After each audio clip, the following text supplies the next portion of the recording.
to bring back justice or to give justice. ariko ubutabera bwa mbere n'ubutabera buba mu mitima y'abantu. But the number one justice is what's in your heart. Mu yandi magambo iyo twibuka tuba duhaye ducira agatorwa na Pasiteri Habimana n'aba FNL n'abakongomani bagize uruhare mu kwica abantu bacu, tuba turi kubacira imanza mu mitima yabo. So when we remember, we put something to judge those that were killing or our enemies. Itariki 13 z'ukwezi k'umunani buri mwaka iyo zigeze, every time on the 13th of August, imitima yabo irabicaza hasi, their heart sits them down, ikababuranya, and it judges them, ikabatsinda, and it controls them.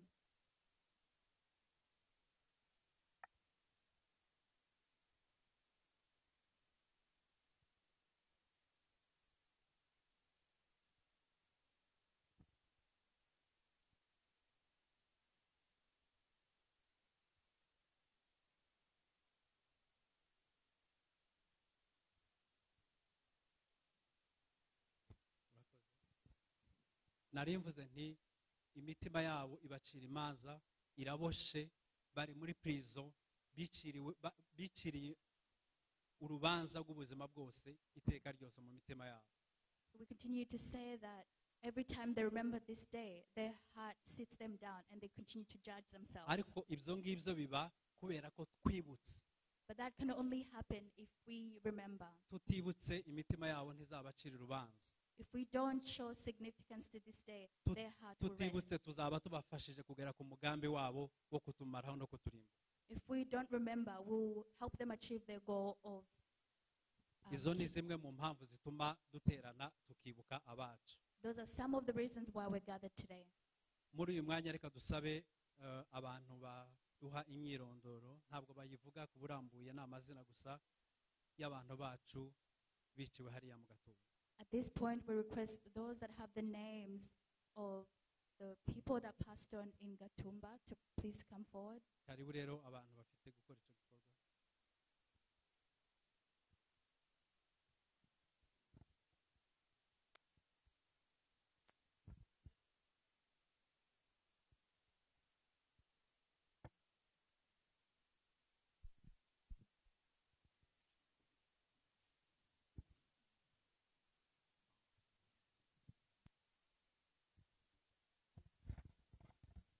Murakoze, reka tubagezeho amazina y'abantu batumye duterana hano kugira ngo tubibuke. These are the names and this is why we're gathered here. Wenda ntitugenda tuvuga imyaka, We wouldn't say the age, ariko turababwira amazina yabo. but we'll say the names. Abantu bacu bose bapfuye For those that have passed, ni abantu 163 nibo dufite hano amazina yabo. Abandi bantu batatu ntabwo bazwi amazina kuko bari bakiri impinja. Turatangira tubabwira. we'll read the names now. Turagenda na famiye Minyati. Hapfuye Faustin Minyati, Kadafi Minyati, Murwaneza Minyati, Nyanome Minyati. Tugenda na famiye Rutekereza. Hapfuye Jacques Rutekereza, Mushambara Rutekereza, Igiraneza Rutekereza, Nyamasoso Rutekereza, Ndatabaye Rutekereza, Nyazahabu Rutekereza na Nyamujyango Rutekereza. Tugenda na famiye Gasosi. Hapfuye Raste Gasosi, Ferusi Gasosi, Nyahumure Gasosi, Bahoza Gasosi na Deborah Gasosi. Tugende na famiye Nyamusore. Hapfuye Nyamusore Karaha, hapfa Deborah Nyamusore, hapfa Nyamutarutwa Nyamusore, hapfa Kayonga Nyamusore, hapfa Ngezayo Nyamusore, hapfa na Bebe Nyamusore. Tugende na famiye Rukamigwa. Hapfuye Oze Rukamigwa, hapfa Marisiana Rukamigwa, Bisetsa Rukamigwa. Hapfuye famiye Haizur. Tugende na fiye Haizur na Felix Haizur. Famiye Gatoni hapfuye Mugotwa Gatoni, Nyabyiza Gatoni, Debora Gatoni na Eme Gatoni. Turibuka famiye Muhimuzi alias Muhimuzi, Munoni Muhimuzi, Mereweneza Muhimuzi. Turibuka famiye Shem, Marisiana Shem, Esperance Shem, Jeremy Shem. Turibuka famiye Shon, Masigabona Shon, Nyakiza Shon, Musoni Shon, Amani Shon. Turibuka famiye Kasa, Nyahoza Kasa, Ziraje Kasa, Jeannette Kasa, Yvonne Kasa na Bebe Kasa. Turibuka famiye Bitati, Thomas Bitati, Eric Bitati, Dudu Bitati. Turibuka famiye Zarot, Nyahoza Zarot, Bebe Zarot. Turibuka famiye Nyabitabo, Odia Nyabitabo, Keza Nyabitabo. Turibuka famiye Musirimu Hoga, Chantal Musirimu Hoga, Nyamugisha Hoga, Patience Musirimu. Turibuka famiye Gapingi, Nyabihogo Gapingi, Claude Gapingi, Giselle Gapingi. Turakomeje twibuka famiye Musafiri, hapfuye Lydia Musafiri na Fabrice Musafiri. Dukomeze twibuka famiye Mandevu, hapfuye Lea Mandevu, hapfa Muhorana Mandevu. Dukomeze twibuka famiye Butoto, hapfuye Cece Butoto, Fisto Butoto na Mupenzi Butoto. Dukomeze twibuka famiye Mahinga, hapfuye Munezero Muhire, hapfa Nyabyinshi Muhire. Dukomeje famiye Mukwiye, hapfuye Uzia Gashindi Mukwiye, Dando Mukwiye, Licia Mukwiye, Daniel Mukwiye. Dukomeze na famiye Gaturuturu, hapfuye Zera Gaturuturu, Tantine Gaturuturu. Dukomeje twibuka famiye Mugabe Yohana, hapfuye Nyabahinga Mugabe, Nyabirori Mugabe, Fiye Mugabe na Beya Mugabe. Dukomeje twibuka famiye Rukungugu, hapfuye Claude Nzabakiza Rukungugu, Nyagazura Rukungugu, Muhoza Felix Rukungugu.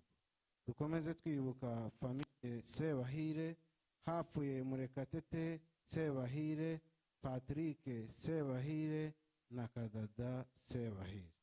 Dukomeje twibuka famiye Muyengeza, hapfuye Nyarukundo Muyengeza na Rusengo Muyengeza. Muri famiye Ruyengeza harimo na Musore Muyengeza. Turibuka famiye Maniragaba, harimo Bukuru Maniragaba, Ndayisenga Maniragaba, Ange Maniragaba. Turibuka famiye Ntwari, Pauline Ntwari, Jeanne Ntwari. Turibuka famiye Gishomo, Askof Gishomo, Nkunda Gishomo. Turibuka famiye Biguge, Rumanzi Fabien, harimo Biguge Fabien. Turibuka Innocent Biguge, turibuka Didier Biguge. Turibuka famiye Runezerwa,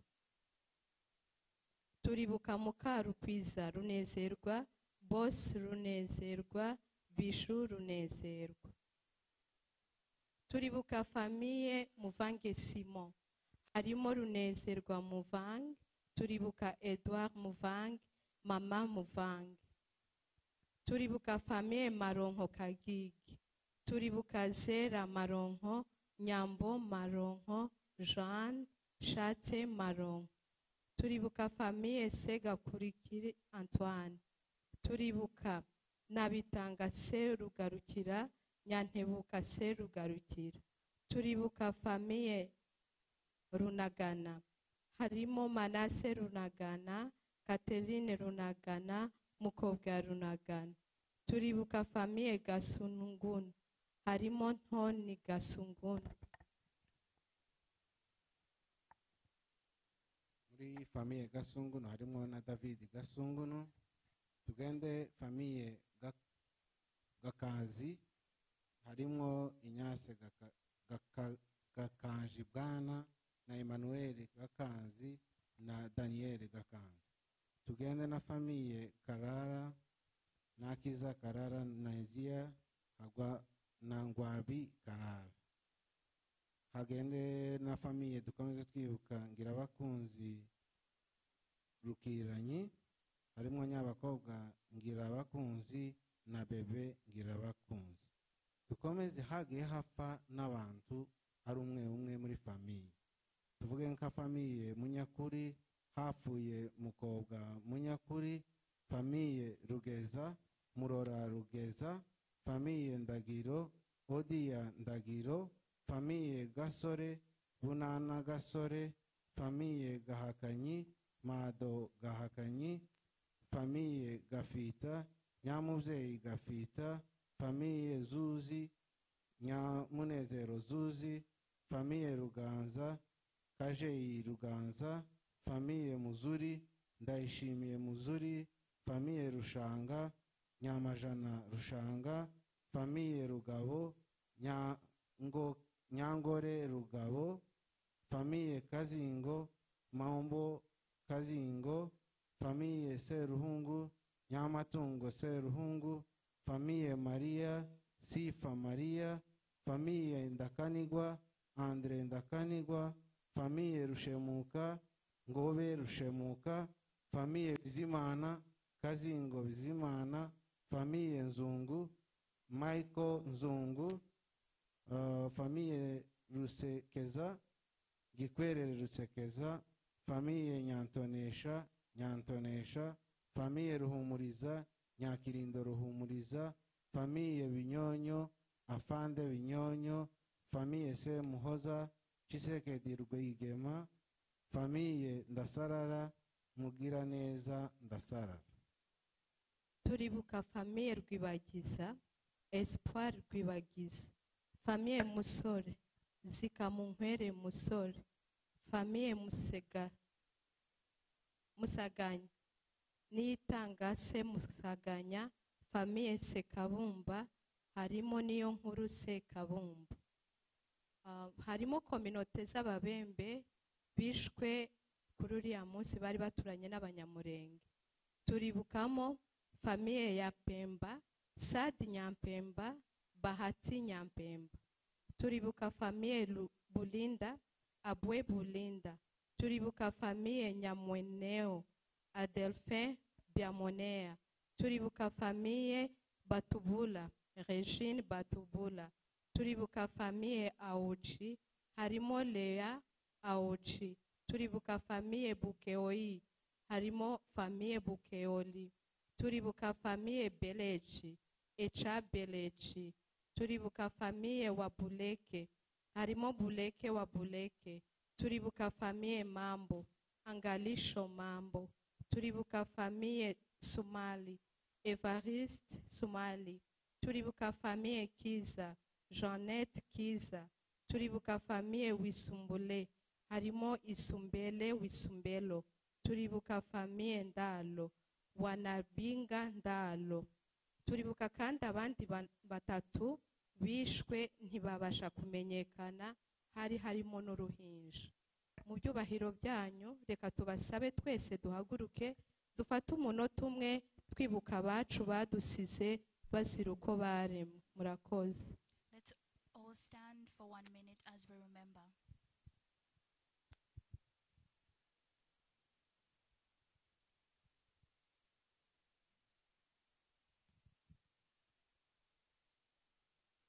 Murakoze.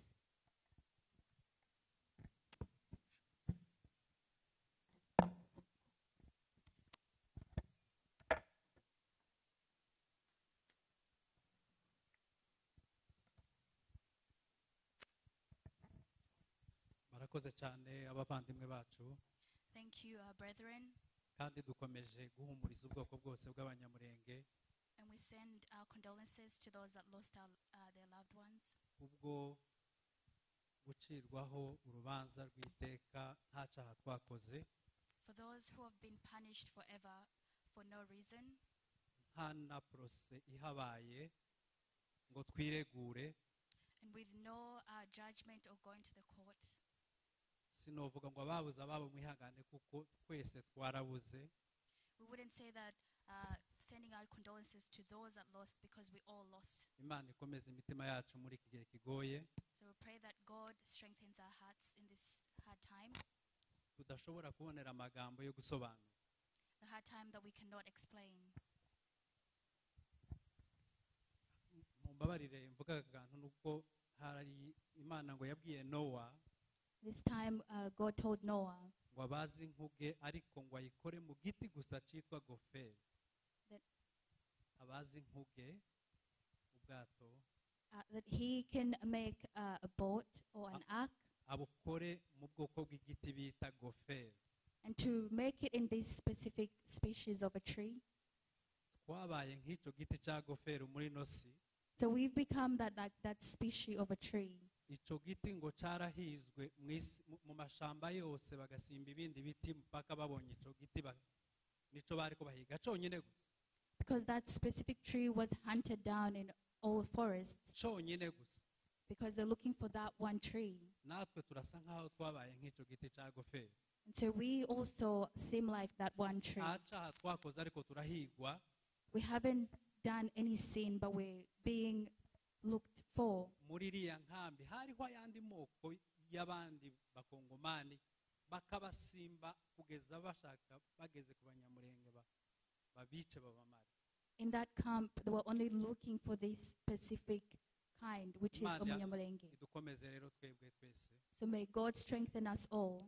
Hari indirimbo yateguwe yo kuririmba muri icunamo. There's a song to remember that's been prepared. Muraza kutwihanganira hariho ibintu bihaye bigorana ku buhanga bw'ibyuma hariya. Please bear with us as we organize Tuzi ko ibyo cameras. twateguye byose turi bubikore, We're not too sure if everything will be possible, ariko nibidukundira turabikora. but if all goes well, we'll Reka manage. dusabe abaduha iyo ndirimbo babashe gushika hano baturirimbire iyo ndirimbo. So welcome those that prepared that commemoration song to please come. Karibu. You're welcome.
Yes. Yes.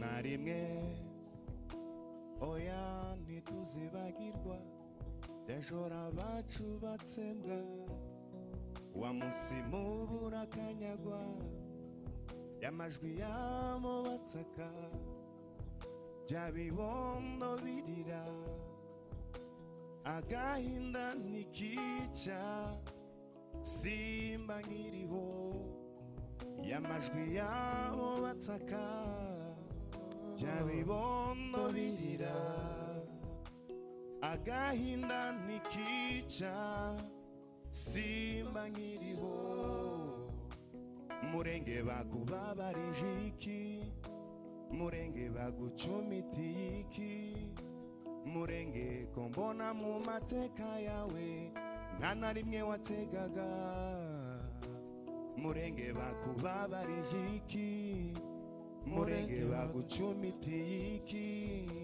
murenge ko mbona mu mateka yawe nta na rimwe wategaga nono niduteze kuzabibagirwa ni mamo ikivi cyanyu tuzacyusa no niduteze kuzabibagirwa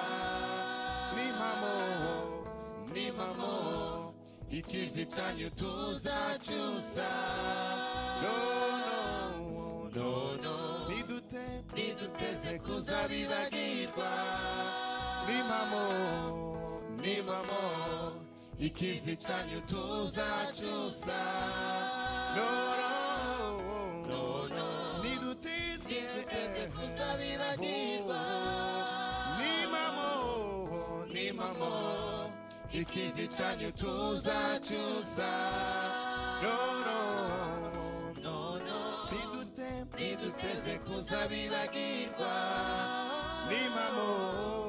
ni mamo ikivi cyanyu tuzacyusa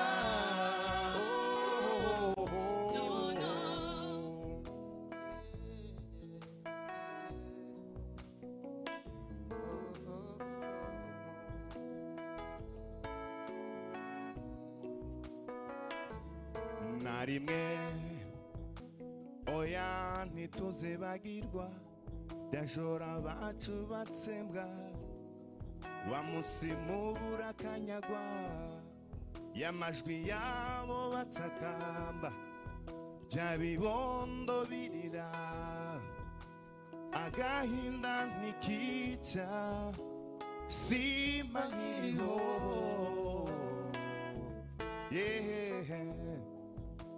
murenge bakubabarije iki murenge bagucumitiye iki murenge ko mbona mu mateka yawe nta na rimwe wategaga no niduteze kuzabibagirwa ni mamo ikivi cyanyu tuzacyusa niduteze kuzabibagirwa ni mamo ikivi cyanyu tuzacyusa niduteze kuzabibagirwa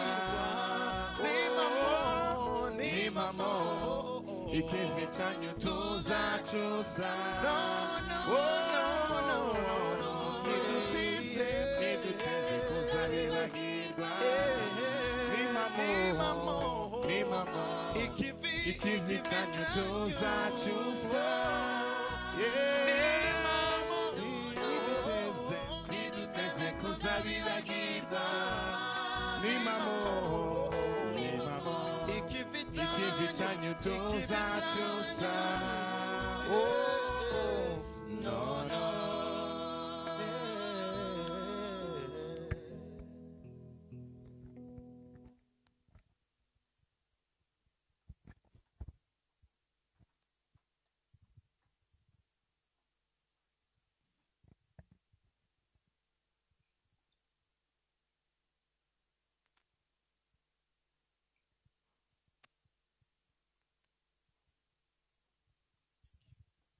abasore bacu barakoze cyane kongera kutwibutsa ko tudakwiye kwibagirwa.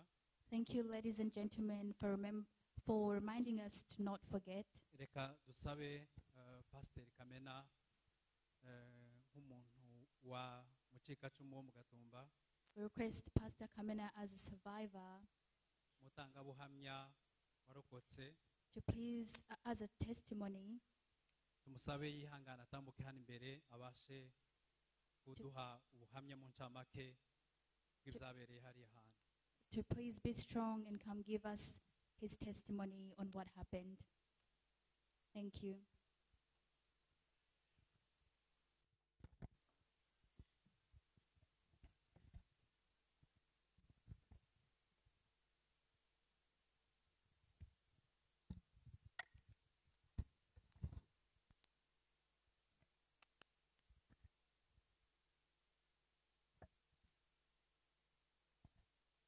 Mwiriweho. Good afternoon.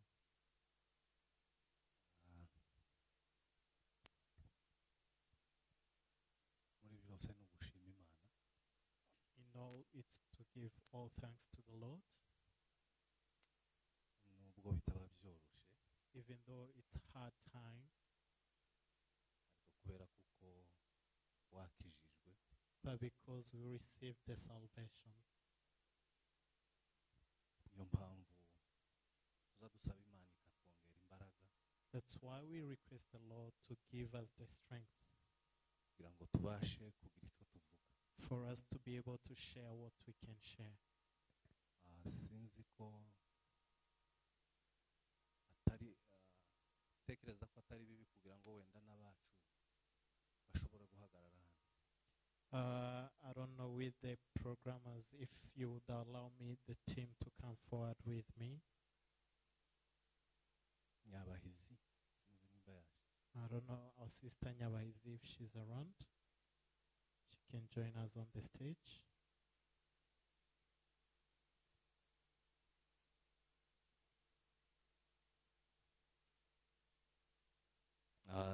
Dutegereje, while waiting,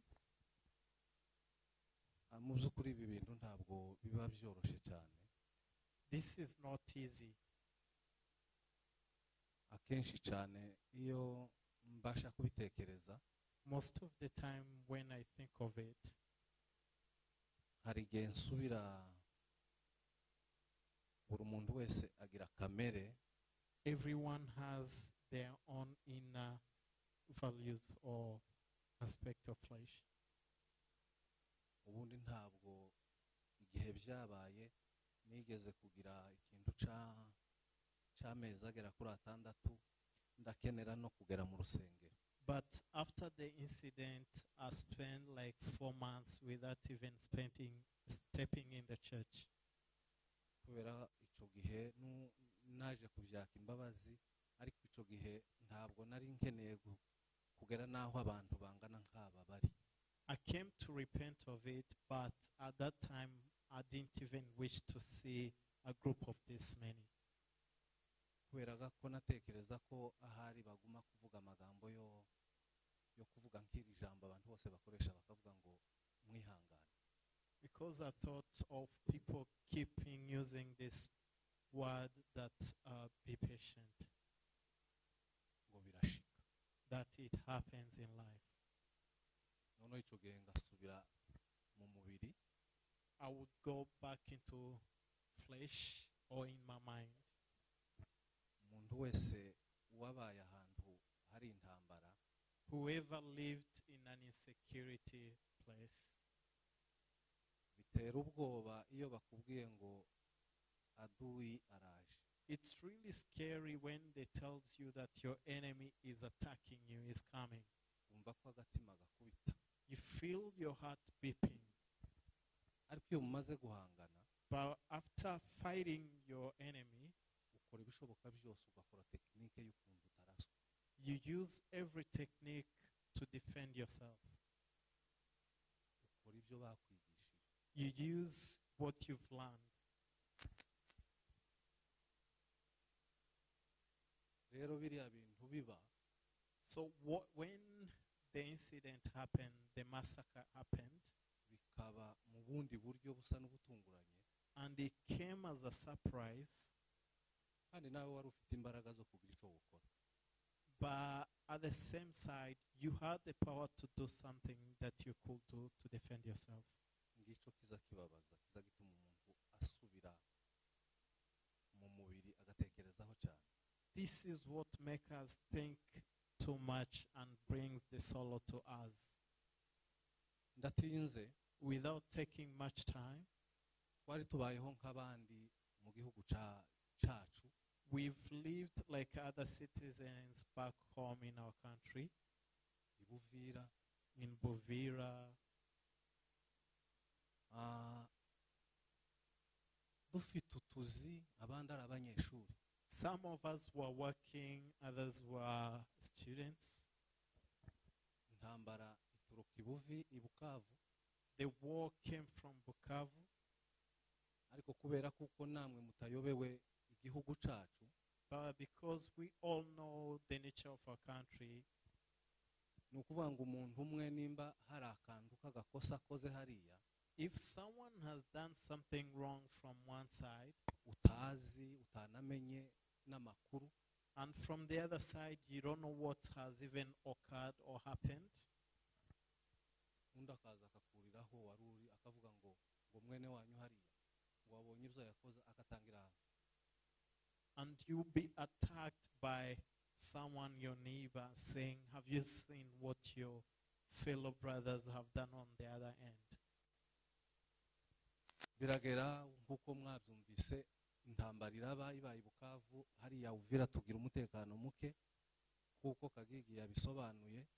A time came when the war came in Bukavu and we had the insecurity.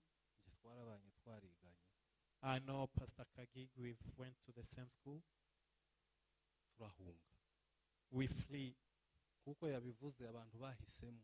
As he said, people made choices. Bamwe baravuga ngo bazamuke, Some decided to go back home.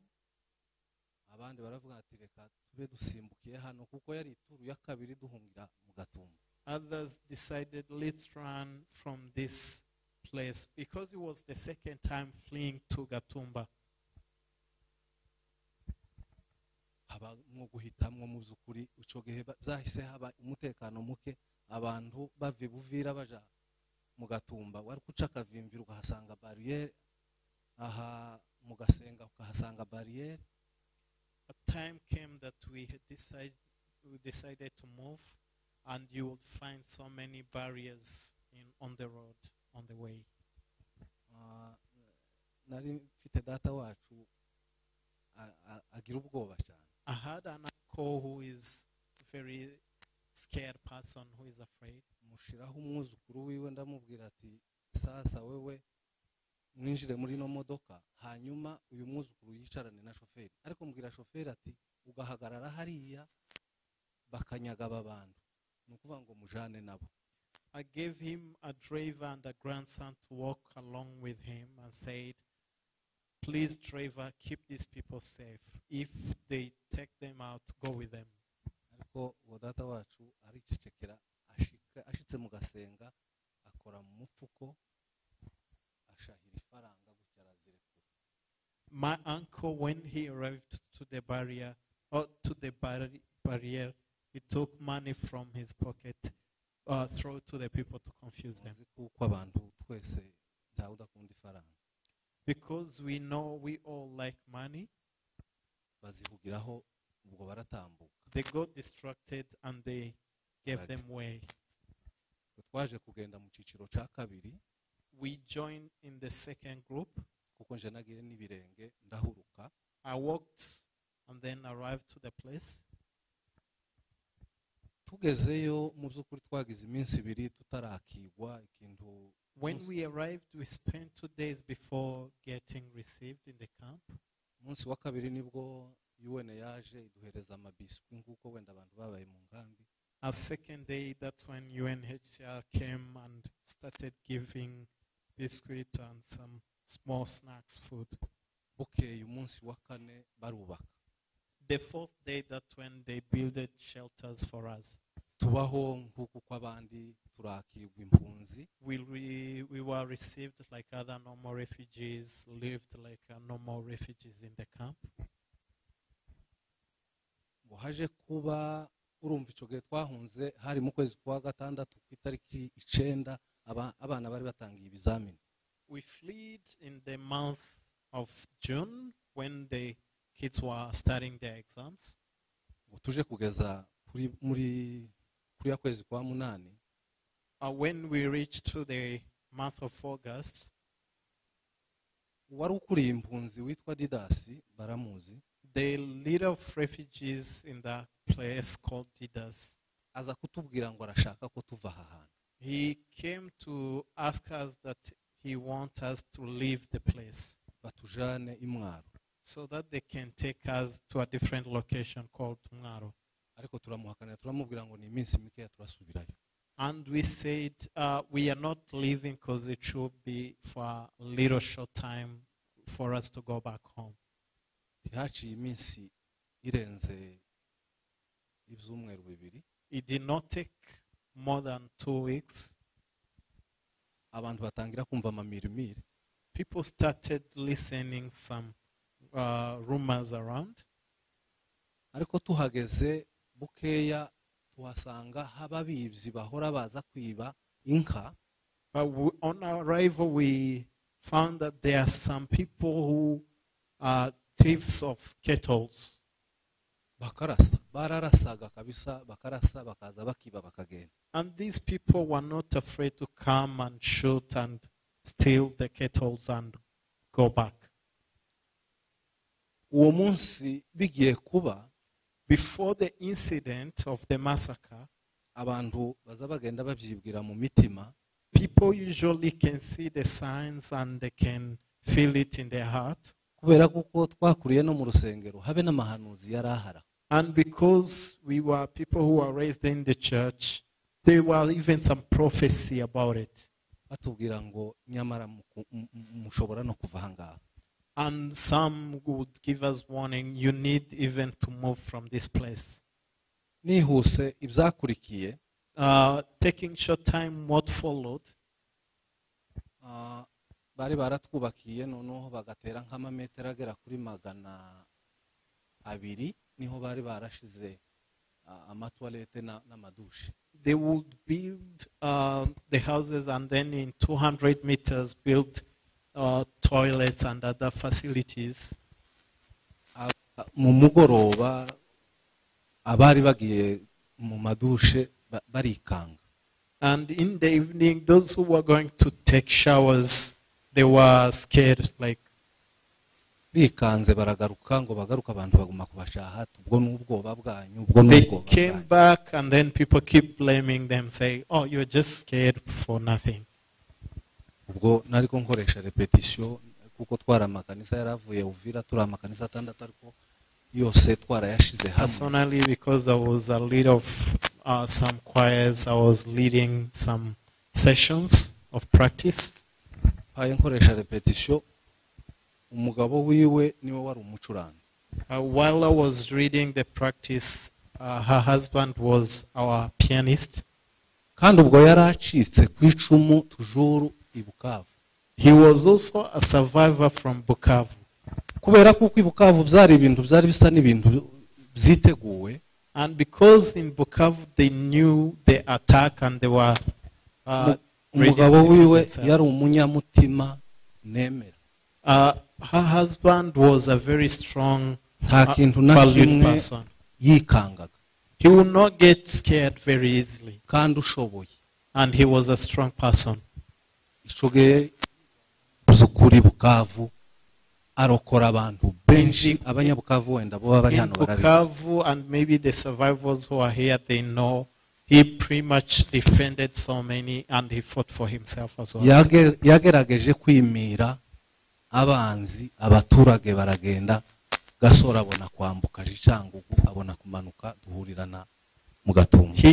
He managed to stop the people who were attacking them and gave way for the survivors to escape. Birangiye, after the incident from Bukavu, ubwo ngubwo adu yaratera.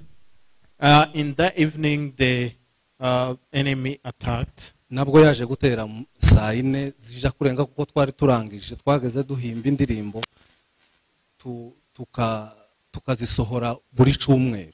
That was around 10 p.m. and we usually gather to write songs so that we could release every week. Noneho ngo tuje kugeza ya masaha ya saa yine ya masaha aravuga. While approaching that time of 10 p.m., the shooting started. Ubwo twari dutandukanye nyine tuvuze ngo abantu ubwo baduhure kuko twasengaga saa 11 mu gitondo. We had disparted and people going in their homes and saying we come back in the morning. Bateye abagabo bakuru bahita bavuga ati abantu bose mwike hasi nizanka baba baje kwiba. And when they attacked, elders said, you all just lay down, they're just coming to steal the kettles. Ariko shitingi yari isa ni iheka nimba ariko novuga niyo yari irimo barutekereza revera rutekereza. But the tent at the entry level was occupied by some people. Na Mzee Gasosi. One of our elder Mzee Gasosi and Reverend Rutekereza. Bashaka nko gusohoka ngo basohoke baravuga ati no ntabwo ari abibyi ahubwo igitero cyabaye. They had a look and said, these are not normal thieves, but we've been attacked. Twarebanaga n'indi nkambi iri opposite zarebanaga. We were opposite from another camp across the road. Bagatware bari bayirimwo tibigeze bahungabana basohotse ari bazima. The fellows from the other camp, they were not disturbed, they left peacefully. Umwanzi araza ahita avuga ko bari ari bene wabo baturuke runo ruhande. The enemy came and barricaded the area and said on the other side it's their fellow people, and on this side they need to attack this. Kurasa utikanga. Firing firearms with not being scared. Urumva nawe ukuntu biza bimera. You can tell how it does feel. Nubwo babanje nko gutinya baye batekereza ko haba harimo imbunda ariko bageze aho babona ntabyo bahita binjira. At the start they were a bit afraid that maybe there might be some firearms in the camp, but after realizing they are not, they attacked. Aho hari vomaho hari robine niho bashinze machine gun. Where there was a water pipe, that when they stationed their machine gun. Indi bayiturutsa ku mutwe opposite kuri ya nkambi. Another one from another side from the camp. No barasa badahaye bikanga. They started firing non-stop. Ariko ico gihe twagiraga abarinzi abapolisi babiri. But at that time we only had 2 police guards. Bahise birukanka baragenda. They ran so quickly and flee. Bararasa amasasa arashira. The enemy shot until they ran shot from their. Abandi baraza bari barimo n'abadamu bae baririmba bagira gute. Others came along who were crying, and the attackers joined singing. No baravuga ngo baturire. Baravuga ngo reka batwika abantu. And said, let's start burning. Urumva bakoresheje nyine izina ry'ikirundi ngo guturira. They used the word of Kirundi saying guturira. Ubwo haraho abandi bari bahetse bya bipurizo twe ibingibi twagaze tuza dupuriza inka. Some had containers that some of us used to spray for cows. Nibyo byari bimwe essence. Those are the containers that contain petrol. No bahita urumva shitingi guhura na essence. You can imagine them starting to spray petrol on the tents. Nta kindi kintu cyakurikiye murabyumva namwe. Nothing else followed. Se wabona ni bompere se wabona na Zawadi. The uncle to Zawadi arasohoka abona ibintu nta kundi bikize bari bamaze kurasa umuhungu wiwe. When he walked outside, saw they shot his son. Bamurasa amaguru yombi ngo bamare baramwihorera ngo mumwihorere. They shot him for both legs and left him unattended. Filipo mukwiye arasohoka kubera ko yari yumvise ko bari bavuga igifurero n'ikibembe, arasohoka nawe avuga igifurero. But the second person walked outside speaking same language that they were speaking. Ahita aja rwa ruhande bari. And escaped from one side to the side that they were studying. Ahita areba ukuntu ibintu bimeze. He saw the situation, how it was. Abandi bahaye baririmba. Some of the group of the attackers were singing. Ico gihe uyu muhungu wanje ni uwa kabiri, yari afite umwaka n'amezi 5. This is my second born. At that time he had 1 year and 5 months. Ico nshaka kuvuga, What I want to say, hari igihe twese tugira ama emotion mu gihe nkuko mpaye mvuga. there is time when we become emotion. Akaba ari cyo gihe tubitekereza, akaba ari cyo gihe wumva ku mutima wawe wikanze, akaba ari cyo gihe And our heart is shocked, and that's when we feel scared, and the memory come back. ariko twava hangaha But after this kind of session, bikaba ubuzima busanzwe. it becomes a normal life. Titubiha agaciro, And we end up not giving the value abahasize ubuzima bangana n'uyu, that those who left their lives like this, who same age as this young man, ubitekereze nawe. just bring the picture in your mind. Abari bahari bari bafite vision ndende, Those who were there, they had same vision. They had long visions as well. ubitekereze nawe. Think of it as well. N'uwo mwari mungana we uracahari. And to your age mates who passed away, but you're still here, you're alive. Bisobanura kuko nawe yakagombye gukora nk'ibyo hayikora ubunyine. Which means he will be doing what you are doing also at this stage.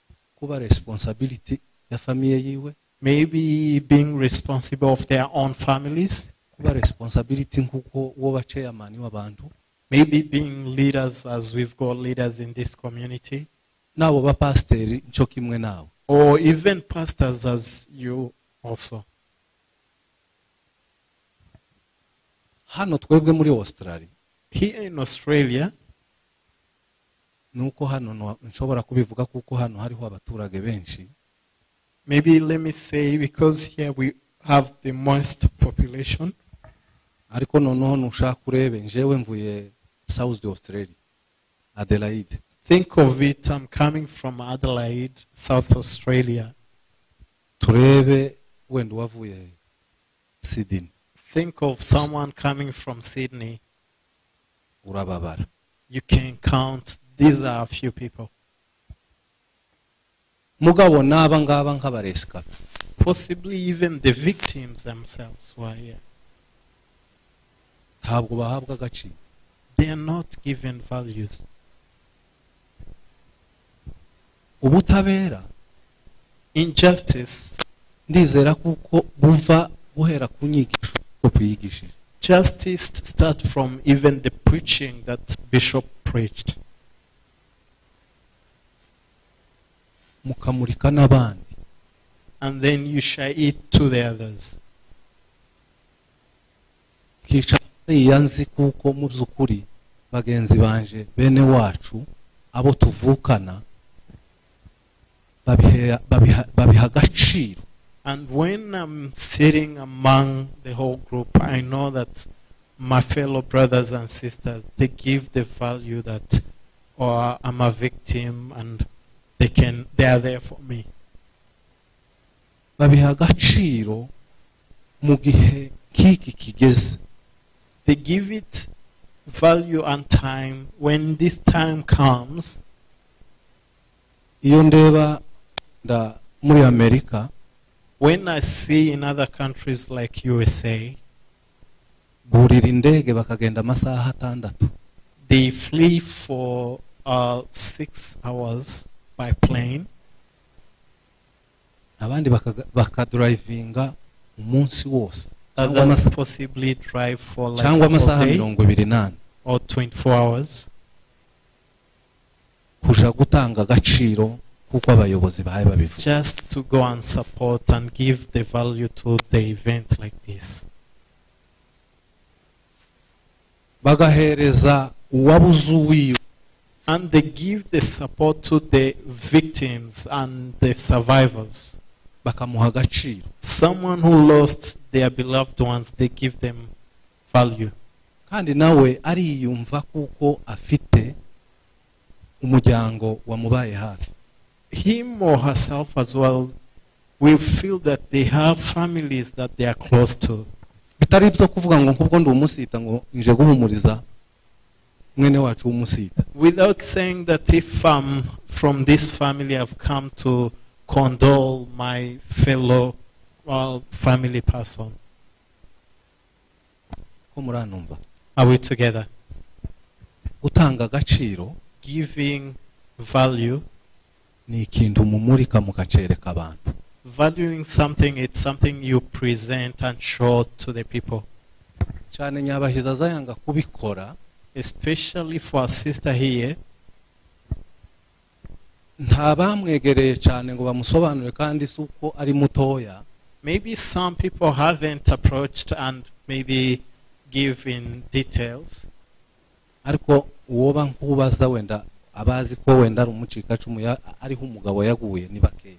But probably to those who know that she lost her husband in that massacre, it's probably a few. uko ndabeshe mwabantu? Am I lying? uko niko kuri. That's the truth. byakabaye ngombwa ngo twebwe It would have been necessary that us, twicazwa ahantu. we sit somewhere. ntabwo mbaye mbisaba nka kwa kundi numvishe rimwe umuntu muri Kenya avuga ngo arambwira ngo we yasengewe ngo kandi ico yaraharanira cyo gusengerwa ku pastor ngo nukugira ngo azahabwa amazi kandi yicara imbere. I'm not requesting, as like someone said, they usually were prayed for some leadership role because they wanted to receive some water. ico gihe yarambwiye ngo kubera iki wanze kuba gusengera. And the person asked me, why did you refuse to be anointed? simbaye mvuga ngo kugira ngo munyambikaga aga t-shirt. I'm not requesting that you just push me aside or give me certain uniform. ngo harico binyungura cyane. Or to make me special. It doesn't give me any more value. ariko harico bitanga. But there is something that it gives. kagira ngo twebwe twese So I would request all of us, twahereza agaciro let's give value ababuze ababo. to those who lost their people. kiri tsembatsemba ntawe utavukana n'undi. Like this genocide, we are all sisters and brothers. mu by'ukuri uko niko byagenze. That's how the incident went. utarashikije ku munsi Those whom it wasn't their last day, yari kwasohoka agatambuka akagenda akabaca hagati. they would just walk outside, pass through those killers. mu bana barutekereza hapfuye barindwi hasigara umwe nimwe mutoya nkingi yafashe nyina kandi nyina yashitingi yari kwimuhiraho ariko araza kandi aduye araho aramukurura gutya. There was a young child from one of the families we've had. He saved the mother and he was a little boy. icyo gihe gaho amasasu yari yanashize. At that time, they were not even more firing. ariko yari mutoya bagagombye no kumutera. But she was a little person that they can kill easily. icyo gihe basanze abana ba Isake Gapingi kubera ko nta masasu yari yashize umwana w'uruhinja baramushinga. Similar to same age, but there are some little kid whom were being killed gitoya cyane after the firing. baramushinja. They slaughtered the child.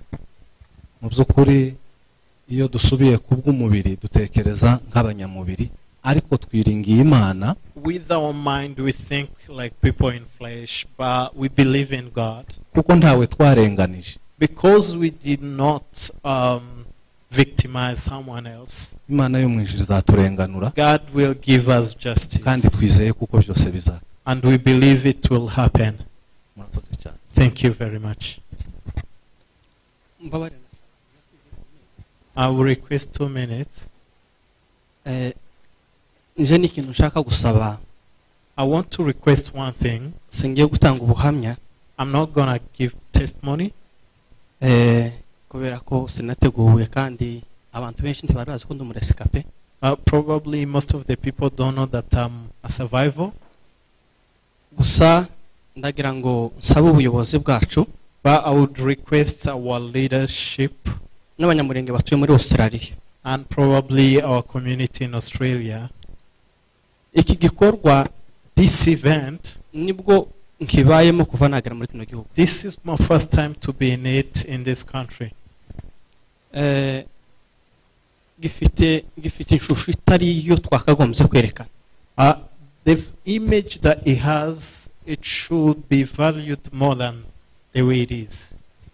Icyunamo cyo muri Kenya The same event that occurs in Kenya, baza bakora ibintu abantu babaye muri Kenya barabizi. to those who lived in Kenya, they know how much they value the event. Baza bategura ibintu bifite inshusho uwo bibona wese akabona ko ibintu bizabaye ari byo. It's more organized, and the respect given to the victims and the people who lost their lives, it's wealthy. Ntimwotumira umuntu w'umushitsi w'umutumirwa ngo aze yicare hano. Can't you invite like a guest and come and sit here among us? Gusa mumubwira amagambo adafite ikintu kizima yobona. And you say something without even presenting images. So dufusha umuntu umwe hano muri kino gihugu. When we lose someone here in this country, Umuryango wose utuye muri Australia ugatanga ifaranga. the whole family in Australia, they give contribution. Sinzi impamvu hatokorwa ikintu cotuma ibintu bikorwa neza mu buryo bwiza bitegurwe bakomanga hose mugira abantu boza bakabana namwe bakareba ibintu So bakamenya ibyababaye. why can't we organize and give more value to this kind of event so that when even we are doing advocacy, people can see and know what happened? Cyanyuma nsoza Lastly, ibi bintu bifite agaciro twebwe twenyine ubwacu tubiha agaciro gakeya nta gihe bizogeraho bigera. if we give less value to this, it will reach nowhere. Umuntu ashura indege akava hano akaja Sydney mu kiriyo cyo kwibuka. Someone to fly from here to Sydney, Ifaranga For the nkeya event. wotegura kandi ukabikora. it's not a lot of expenses that might Mugahesha require to attend. igikorwa cyanyu And agaciro. you give value to your event. Murakoze cyane. Thank you. murakoze cyane. Thank you very much. Reka dushimire abavandimwe bahejeje kuduha ubuhamya We thank those that have given this testimony, kandi dukomeze tubihanganishe. and may we keep them strong. Twese twihangana. Umwana wacu uri kuragenda, iyi sale tuyifite igihe kigenwe. We have a time. We need to manage our time Niyo wisely. mpamvu ibisigaye turi bubikore dusa n'abihuta. That's why the rest of the program will hurry up. Kandi mwihangane ibisigaye biri bukorwe mu mwanya uzwi. And please be patient with us. Turarangiza ku gihe. We'll be finishing on time. Reka dusabe umwana wacu wateguye umuvugo mu Cyongereza Welcome someone who's prepared a poem atambuke hano utugezeho. to please come forward.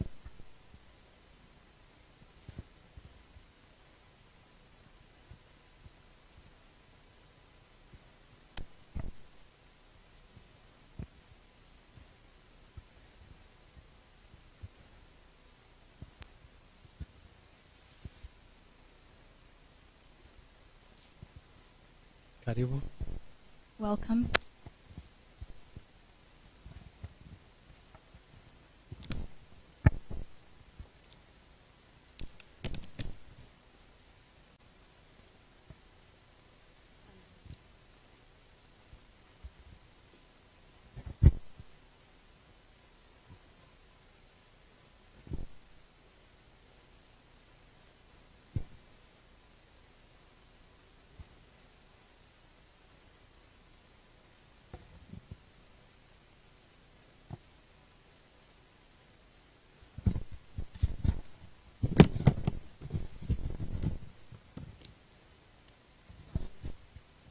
I just want to clarify that it's not my perspective.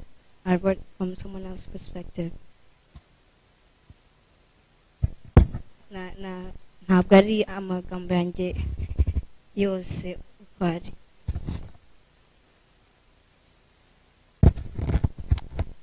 A day like this carries deep sorrow. A day like this evokes an embodied trauma. A day fraught with uncertainties, and a night that turned my life into one long night 7 times sealed.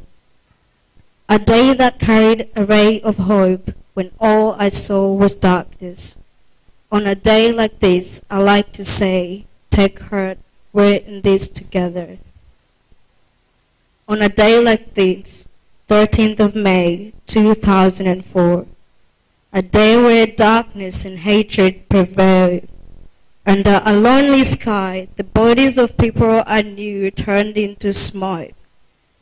What a horrendous atrocities against innocent lives. Dancing in celebration of their accomplished massacre, as mothers, children, family, fathers were all reduced to ashes and returned to the Creator. I know in my heart that you are guiltless, and any daughter is not one of mine. I'm certain that the sun will rise at dawn.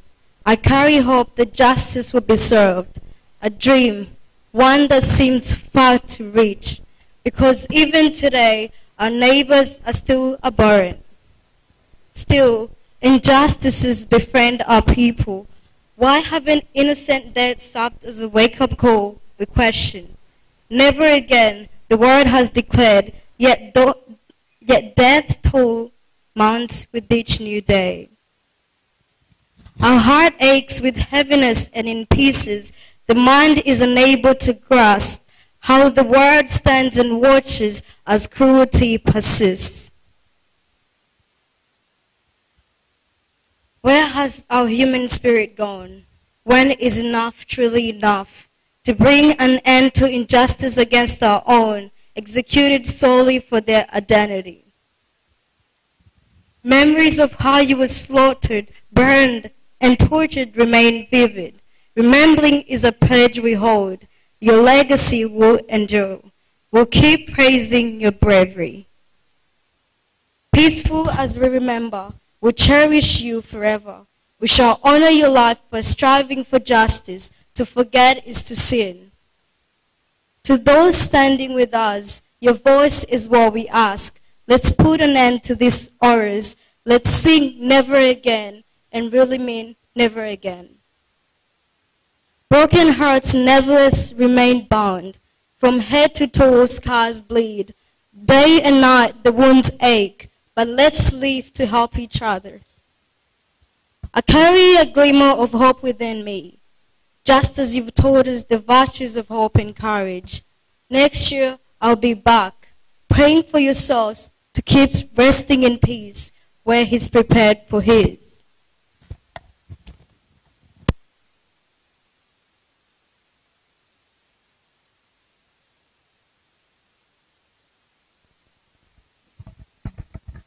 We know without a doubt that one day we shall reunite. I ask you all to find solace in heart and in prayers. Let us all join forces in pursuit of harmony and peace, for togetherness is oneness. Despite the heaviness of it all, let's seize the day and every opportunity. Let's carry on the legacy of our own. For the light we burn lights the entire world. Our existence is courage in times like these. Peace to us all. arakoze cyane umwana wacu. Thank you so much for that poem. Hanyuma twari twatumiye umushyitsi w'uyu munsi uri butuganirire. We also have a guest of this day. Yitwa Dr. Ndahinda Felix. He's called Dr. Felix. Atuye i Burayi. He lives in the UK. N'umwe mu banyamategeko bakurikirana urubanza rw'abantu biciwe mu Gatumba. He's one of the people that are following My up. name is byari Dr. biteganyije Felix ko Ndahinda, ari butuganirire and live it is a hano very tukanamubaza great honor and n'ibibazo pleasure to be with bitandukanye you dushobora today. kuba dufite ku rubanza As our rw'abacu bishwe community and We the planned friends for of our him to community, be live mark ariko ibyuma this byadutengushe another because of anniversary technology. the ntabwo byakunze ko Gatumba tubikora mu massacre, buryo buri uh, live of It's the not going to be genocidal possible for nature him to that be it available. claimed, yadukoreye video more niyo than tugiye gushyiraho ubu 160 nyine So he's plus given us a lives recorded video of members tubashe of our gukurikirana community. atubwire amakuru ku bijyanye Um, n'izo gahunda so that he I can wish I give could be us with an you. update on what's I going wish I on. could also be byumvikane with rero you ko live, umwanya wo but the kubaza ibibazo organizers asked me to utakibonetse record kubera this ko video for hazaba hari technical mu reasons. buryo nyine Of course, the bwa effect none will not be bw'ubunye the same. And because but I of that, hope still we the won't be able message to will go ask live through. questions. ariko aradukurikirana The kuri first thing I YouTube want to nk'abandi say, and I'm bose trying not to But he's be long following since us on the YouTube video, like the others. turamwakiriye kandi that turamushimiye as we ku mwanya all yari know, yaduhaye Gatumba We welcome him and we thank him for the massacre of time. members reka of our dusabe community abari ku buhanga took bw'ibyuma babashe place, as the name kutuvugiriza suggests, in iyo video Gatumba, at the border between Burundi and the Congo, but on the Burundian side, byakunze in the night of 13 to 14 August 2004,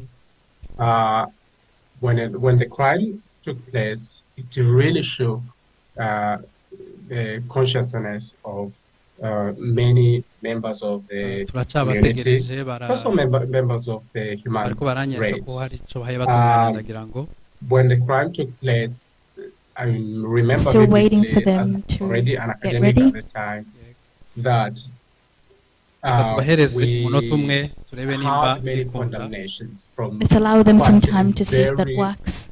great hagati aho number of ngaho important actors. United Nations did reka condemn kandi the crime mfate n'uyu and mwanya promised twibuke justice.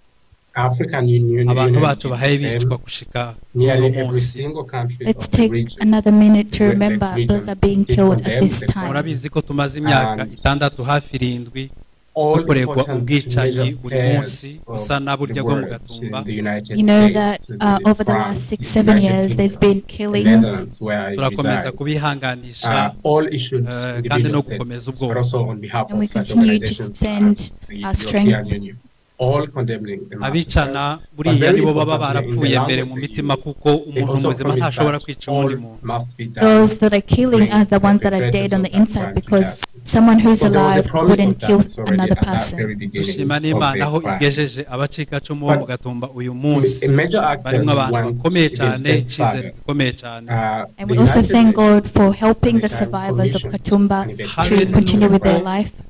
ijambo ry'imana At the rijya rivuga time, ngo tuboneka in nk'aho turi historical abanyentege nke context, ariko Burundi turakomeye was cyane still within the process And even the of Word peace of God process. says that it looks like We still we're had weak, but we're peacekeeping actually force. really strong. dusa nk'abagiye And at gupfa the time, ariko we had turiho peacekeeping We look like force we're in about to Congo. die, but we're still One was alive. ndumva naje in nubabwira Burundi, ngo abanyamurenge and Congo barakomeye current gusumba indi MONUSCO myaka was yose yabayeho on uyu leave. munsi And I also continue to tell you that we're stronger now than habe ever nubwo before. mubona iwacu hasenye kuriya ariko so ko MONUSCO turareba and ibyasenyutse ariko turebye imbaraga nanone dufite ku rundi ruhande ntazo human twigeze rights, tugira kuva abanyamurenge babaho igihe office cyose of the We UN can look did at what's commission happening a back report home which and see that still everything exists is today, which was destroyed, issued the but same we year, can also which see the clearly, strength that we have in different places. determined that the crime urebye was direct temonyage against y'abantu everyone in barokotse Mulege mu community. gatumba It documented If you the see things that those that accompanied have the killing, the but survivors, also barimo abantu documented bahaye bakora the ibintu bikomeye actors cyane that kandi bazageza participated ubwoko ku bintu in the bikomeye cyane crime. we can see that they have a bright Those future. actors abahaye bica none bari bakwiye of course, kubimenya kuko Burundian And so for- umugambi rebels wabo of utazagerwaho FNL, And for the enemy, also they should know that documenting the we'll languages continue to that were fight and used go during forward. rero the attack, something badushyire of mu course a iyo lot video of banyeretse ko survivors know very byatunganye well. So let's continue We with the noted video. that Thank also you. that the attack went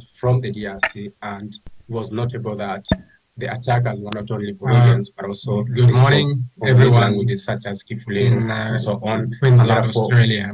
they were Congolese.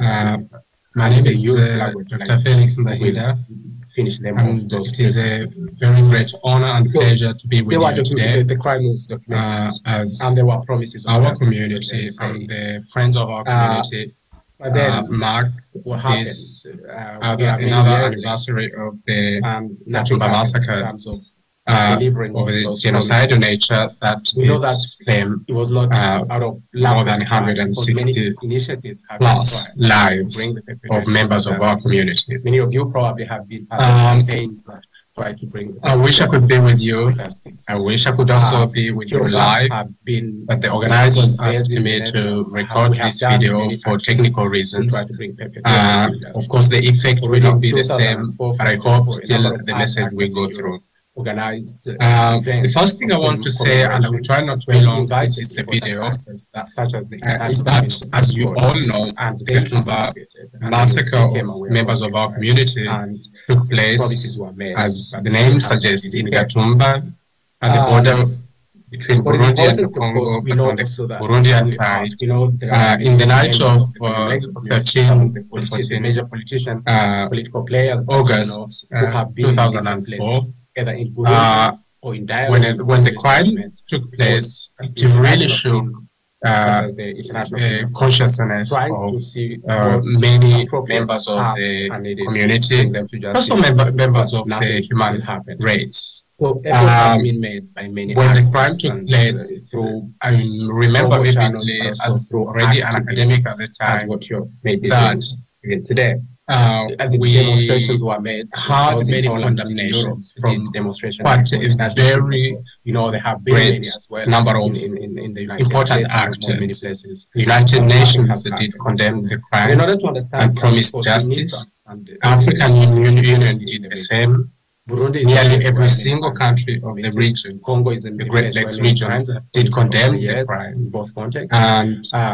And all important major players of the world in the United States, France, the United Kingdom, the Netherlands, where I reside, all issued individual statements, but also on behalf of such organizations as the European Union, all condemning the massacres. But very importantly, in the language they used, they also promised that all must be done to bring the perpetrators of that crime to justice.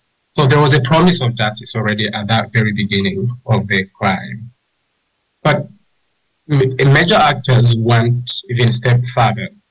The United Nations at the time commissioned an investigation into the crime.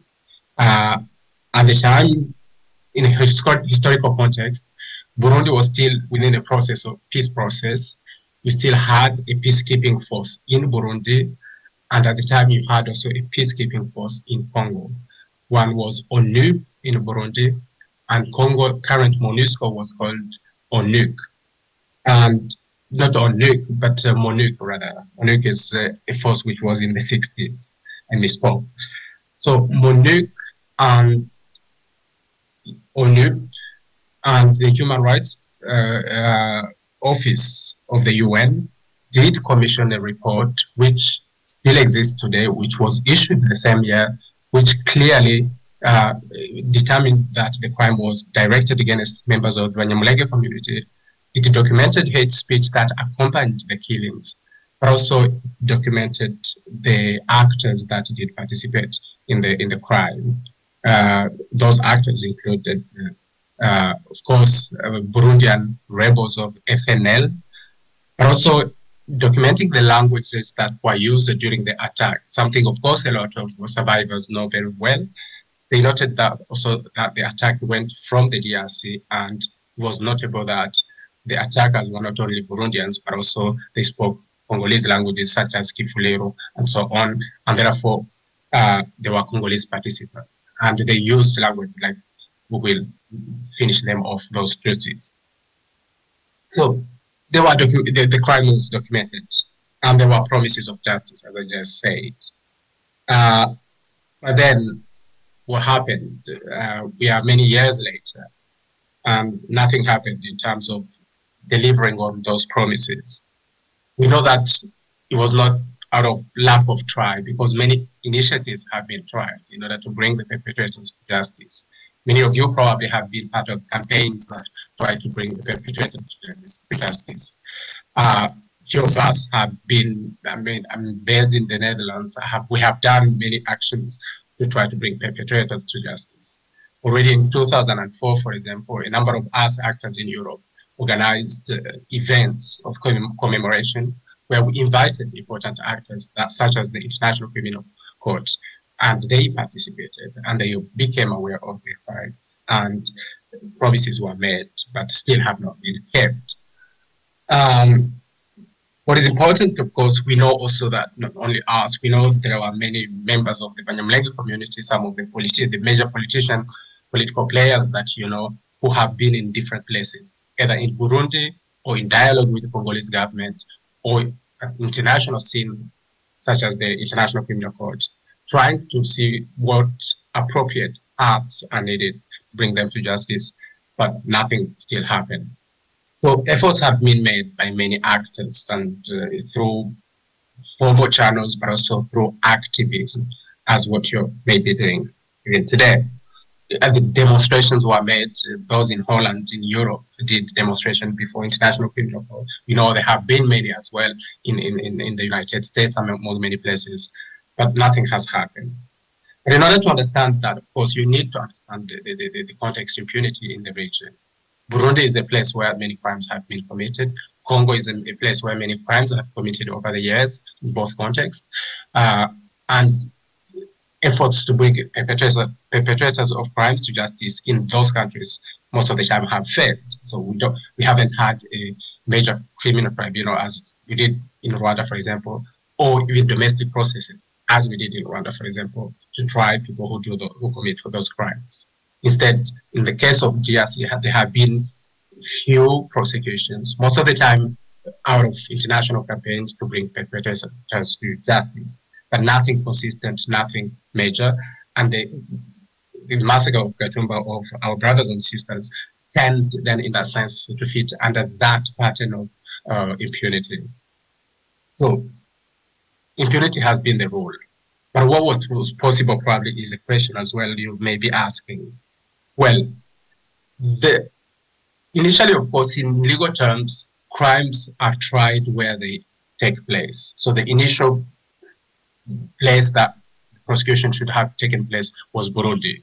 So as I just said, the pattern is that that doesn't happen, and there is little hope that it will happen, that people such as Gatumba, who is an active politician in Burundi today, a member of parliament, the last time I checked, will be prosecuted, or Pastor IMANA, among many others, who clearly on TV did acknowledge their participation in the crime.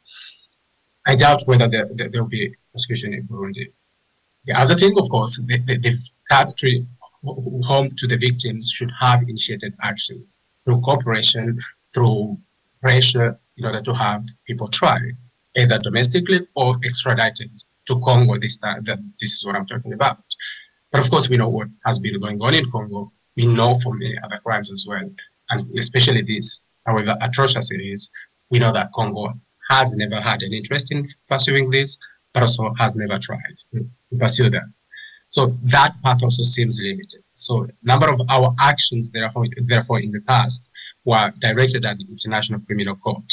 Now, there has been always a major challenge in that kind of activism. Burundi ratified, in legal terms, ratifying is like when a country signs and become bound by a treaty. So Burundi ratified the statute of the International Criminal Court a few months. It was ratified before, but it entered into force a few months after the massacre in Gatumba. So which means in very strict technical terms that crime is not covered by the mandate of the International Criminal Court for Burundi. But in technical legal terms as well, when Burundi is willing to have people tried, there was a possibility of extending that mandate if Burundi wanted. But of course, that political will has been lacking generally. So where does that leave us then? That leads us to really still making sure that people make a lot of noise. People make a lot of advocacy in order for these people to be tried one way or another. In Burundi, in the DRC, in any other, in the region, there are many mechanisms. I will spare you that, mindful of the time. But also, before these international institutions such as the International Criminal Court, which had been at a given time investigating the situation in Burundi. But the impunity in Gatumba, of course, as we very well know, cannot talk about that without connecting it to what is happening to the Banyamulenge community. So that's a crime which happened in 2004, but we know since how many different other crimes have claimed multiple lives of members of the community. We know that there has been a systematic campaign of cleansing of the community from the whole plateau since at the very least 2017, and I like to claim earlier. That has been going on. Nothing has happened to stop it. We know the international community got a little bit more interested in recent days with the campaigns of hate speech in relation to the recent week from June, May, early June, when they saw the machetes and so on, and the atrocious killing in Kalima, for example, of Nayoberwa and cannibalism, acts of cannibalism. We saw that the international community did a little bit more wake up. There were messages of condemnations by major figures of the United Nations. The individual countries also condemned, as they did for Gatumba. But we know also still there is inaction of this really is what we bringing, arresting people who have been that region where impunity is rather than, of course, there have been initiatives in Congo by a team of lawyers really the community today. And of course, in the recent actions involved in hate speech justice, among many others, proceedings are going on in Congolese courts. Academic articles, probably, or small. We leave it to where it is now. There are actions under where the topic. There is not much I can say about that since they are still part of proceedings ongoing. Conversations with the hope is at least that to raise awareness. In that case, there are actions in place. Part of this really is what if it doesn't go well, there are other places you can go to show that impunity is rather context and things are not going as should be. So when you fail in domestic courts, for example, in Congolese court, the message today is international mechanism. You need to act. So that's the kind of actions that are needed. You need to both keep making noise. That's how what happened in Gatumba, which is the focus of today, but also what is happening to the community today. There's many crimes that are being committed against the community today. And of course, in the recent years, personally, I have invested quite a lot in documenting hate speech against the community. On the side, few of you who read academic articles, probably, or small short articles, whether in English, in French, have seen some few things I've written about the topic. Where I am across the world, Oxford, conversations with across that as well, trying on the ground to raise awareness about that. But it's a very great strength. Since we can make part of this really is what we heard, make things move, and that we see where impunity is rather the role, and prosecution of actors for those things an exception. So the message today is, I guess, you need to act forcibly, and you need to keep making noise. That's how many causes are won. You need to make noise. You need to shout. You need to demonstrate. You need to write to people who matter in different sectors, in different countries where you have step of solidarity, but also act with actors mourning with you on the side, the country, the DRC, in the region, seek partnerships wherever you can in order to make things move. We are now, we have a community which is scattered across the world.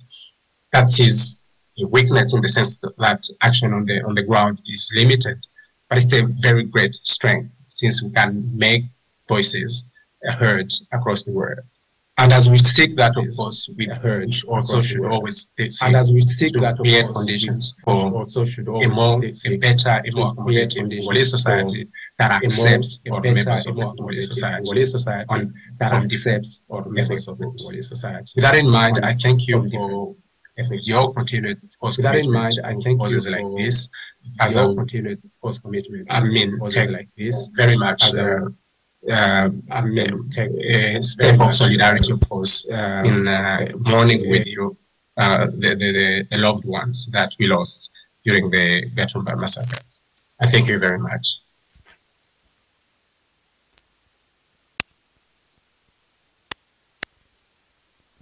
arakoze cyane Dr. Nahinda Felix. Thank you to Dr. Felix. ariko reka tubanze tubasabe imbabazi kubwo ibyuma byadutengushe kandi We do apologize for the technology twari tuzi issues. ko bibe biri video bakabiplayinga hano imbere yacu muhaye mumubona We thought the video would be projected. ubundi kandi twari twamusabye gukora message zibiri imwe mu kinyamurenge igenewe twebwe n'iyindi y'icongereza igenewe izindi nzego. We had also asked him to speak in 2 languages. Stile ku za tekinike ntibyakunze kuyikinyamurenge nyine ikora kandi ariyo twari dukeneye hano. But the one in local languages didn't work. Ariko igikuru nuko niyi twayumvise kandi tuzayigezaho ikwiriye kugera. But we hope that those that manage to understand. Ko turagenda ku mwanya w'umusozo kubera umwanya muto dusigaranye hano muri no sale. And because of the time, we'll go on to the next muri uyu session. mwanya tugiye gucana aya mabuje mubona hano imbere. In this time, we'll light a candle of hope. Nk'ikimenyetso cy'icizere ku bwoko bwacu ko tuzakomeza kubaho nk'abandi. This will be a light of hope to everyone and to our kind. Reka tudatinze dusabe chairman wacu mukuru Nzovu Moise kugira ngo ahaguruke acane buji ya mbere hariya. So request our chairman Moise to please come forward and light one Dusabe candle. Maombi Liliane ashobore kubafasha.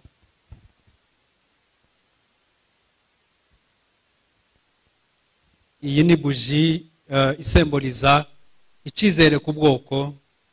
This is a candle of hope. Turiho kandi tuzohoraho. That we're alive and will continue to be kuko alive. twabayeho kubw'umugambi w'Imana. And we'll continue to live because of the plan that Ntabwo God has turiho for us. kubw'umugambi w'abantu niyo mpamvu tuzahoraho. We're not here because of a man's plan. Reka Because dusabe Pastor Muhoza Nania the request Pastor Muhoza aserukire abapasteri bishwe hariya mu Gatumba ndetse aserukire n'abagabo bose baguye hariya mu Gatumba acane iyi buji ya kabiri. to light a candle on behalf of all the men that were killed. Amagambo yabo batwigishije n'ubu niyo atureze kandi niyo tukigendera. The words that they taught us are the words that we keep following. Turabashimira kubw'ibyo. So we thank them for that. Dusabe Mama As nawe kugira ngo atambuke acane buji ya gatatu.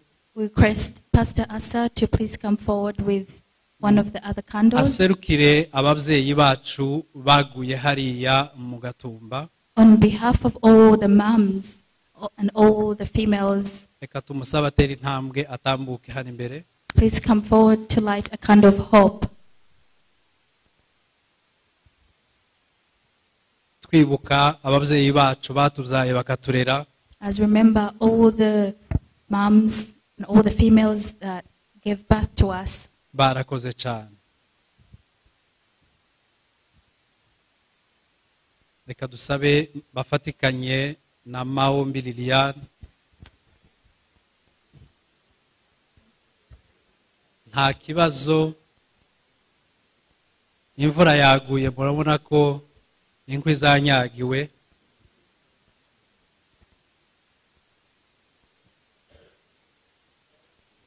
Amazu barayatwitse ntabwo inkwi zikiba ku rusenge zisigaye ziba hanze. Murakoze cyane. Thank you so much. Reka dusabe Kajonga aserukire abasore b'abahungu n'abakobwa ndetse n'abana batoya baguye hariya mu Gatumba.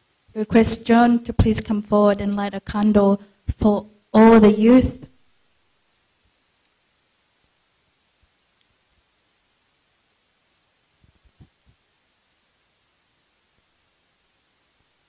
Arakoze cyane rwose. Reka dusabe Thank you, sir. abayobozi b'amakommunities yacu yose mu gihugu bakora mu makomite, ntabwo ari abachairman bakuru gusa. Reka murakoze. Reka dusabe perezida wa mitwarite yacu atambukira imbere afate buji yaducaniye hamwe n'abapasteri. umuntu wese umaze gucana ibuji mwigore muzifate mu ntoki mucanira abantu bazi imbere yanyu nubwo twishwe nubwo umwanzi adashaka ko tubaho ariko dufite icyizere kuko ubuzima bw'umunyamurenge bugikomeje kuko Imana dufite mu mugambi abaperezida b'amastate nk'uko babivuze mutambukira imbere mucana amabuji mufite murakoze. Request for all of us to continue to come forward and light.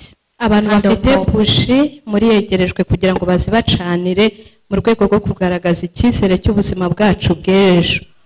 Turibuka abana bato bishwe bazira icyasha, turibuka abashumba b'amatorero batoje ubutumwa bwiza bakiturwa kwicwa, turibuka ababyeyi bacu mwagiye nta kosa mwakoze mwazize uko mwaremwe, tuzahora tubibuka ikivi cyanyu tuzacyusa.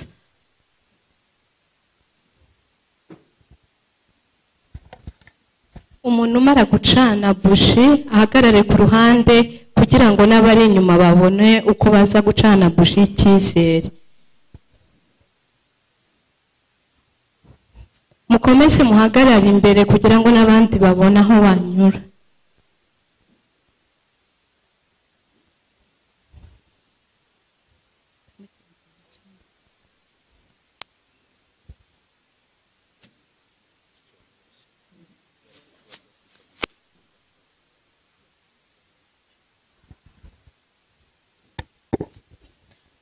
Nkuko mubona uru rumuri turasaba niba bishoboka ko amatara bayazimya kugira ngo dusigare tumurikirwa n'aya mabuji. Bishaka kwerekana ko nubwo umugambi w'umwanzi ari ukudushyira mu mwijima ariko siko biri, Imana idufite mu biganza. Uru rumuri ruto mubona ruseruka rushobora kumurikira umusozi ndetse n'isi yose.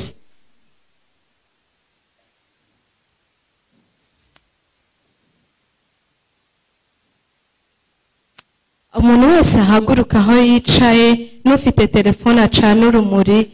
Iki ni icyizere dufite nk'abanyamurenge, ejo hacu ni heza, ntituzapfira gushira. Imana idufite mu biganza, Imana idufite imigambi myiza. Murakoze cyane, reka dusabe ko twashira amabuji hano ariko ntimuyazimye kuko icyizere cyacu kirakomeje kugeza igihe umwami wacu Yesu azagarukira. Murakoze cyane, dusishira amabuji hano. Thank you so much as you bring your candle of hope forward.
Murakoze cyane, reka tubashe kwicara.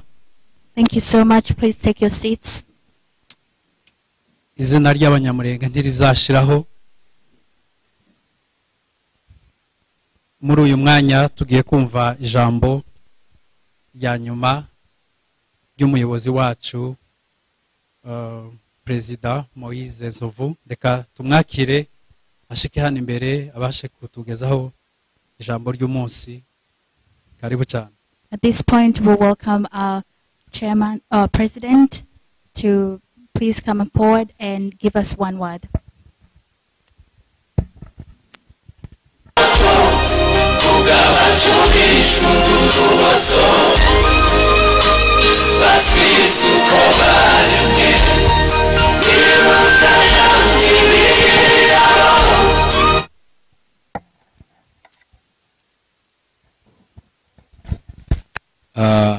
abayoboye gahunda n'abarangije to the programmers zanga amagambo umwanya utambutse turabashimiye and those who've spoken here. Thank you very much. ndatekereza kuko abenshi muri mwebwe muratuzi. Probably most of you know us. Ariko kuba tuzi ku mazina nitwa Nzovu Moise. But to those who don't know me, my name's Nzovu Moise. Ndi umuyobozi uyoboye abaturage b'abanyamurenge muri iki gihugu cya Australia. I'm the current leader, chairman of the amatora community atambutse ni mwebwe mwadutoye. We've been elected by you. Batari batuzi rero naba mwatoye. And to those who did not know us, we are the current leadership. N'aba bayobozi bandi mwagiye mubona. Together with the whole team of leaders from other states. Rero kubw'impamvu z'uyu munsi dufite n'umunsi wo kwibuka bene wacu b'abanyamurenge bazize ihonyabwoko inshuro ya 18. We are mainly here for the memories of our beloved ones whom we've lost. Dufashe uyu mwanya twihanganisha imiryango ya bugufi ndetse n'abanyamurenge bose ndetse n'ikiremwa muntu cyose kuko ubwicanyi bwakorewe abanyamurenge mu Gatumba ni igikorwa cy'indengakamere. We condole to the close families of the death and the whole community at large. Umunsi iki gikorwa cyabaye inshuraburindi umwijima warabaye ku isi. The day this massacre happened, it was a very dark moment for our community and the whole world. Umuntu wese uri kuri iyi si ibibazo abifiteho uruhari no kugira icyo bivugaho ni nayo mpamvu turimo tuvuga kugira ngo isi ibashe kutwumva. We all people who live in this world, we all contribute and also are affected of what happens. Kubaha muri iki kibanza cyangwa se kwibuka ni igikorwa cy'agaciro gakomeye cyane. So to those who manage to be here, it's really of great value and thank you.